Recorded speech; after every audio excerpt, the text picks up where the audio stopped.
বঙ্গোপসাগরে যে ঘূর্ণিঝড় ছিল দিতোয়া, সেটি গতকালকে আপনারা জানেন যে অতি গভীর নিম্নচাপে পরিণত হয়েছে। আর এই অতি গভীর নিম্নচাপটি এখন আমাদের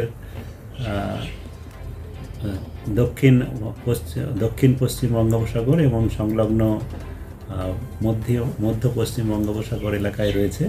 এটা আমাদের চেন্নাই থেকে 50 কিলোমিটার পূর্ব দিকে এর কেন্দ্রবিন্দু অবস্থান করছে।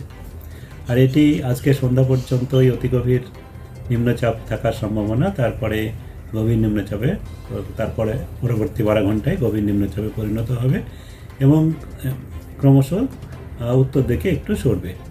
এই হচ্ছে পরিস্থিতি। আর তার সঙ্গে সঙ্গে আমাদের বাতাসের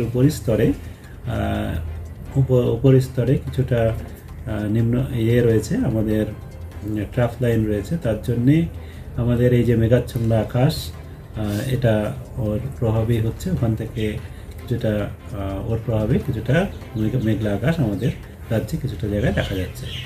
আর আগামীকাল পর্যন্ত তাপমাত্রা, যেটা এখন আমাদের রাতের তাপমাত্রা বা সর্বনিম্ন তাপমাত্রা যেটা আছে, সেটা একই রকম থাকবে।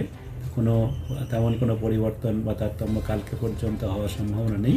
তবে আগামীকালের পরে ধীরে ধীরে তাপমাত্রা কমবে এবং কোথাও কোথাও 2 থেকে 4 ডিগ্রি পর্যন্ত আমাদের রাতের তাপমাত্রা বা ন্যূনতম তাপমাত্রা কমার সম্ভাবনা রয়েছে।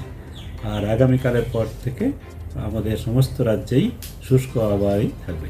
উত্তরবঙ্গেও একই। উত্তরবঙ্গে বৃষ্টির সম্ভাবনা নেই, তবে উত্তরবঙ্গেও তাপমাত্রা কমবে। তবে উত্তরবঙ্গে একটু কম কমার সম্ভাবনা রয়েছে, কারণ 2 থেকে 3 ডিগ্রি পর্যন্ত কমতে পারে উত্তরবঙ্গের জেলাগুলিতে। আর উত্তরবঙ্গেও 7 দিনই শুষ্ক আবহাওয়া থাকে।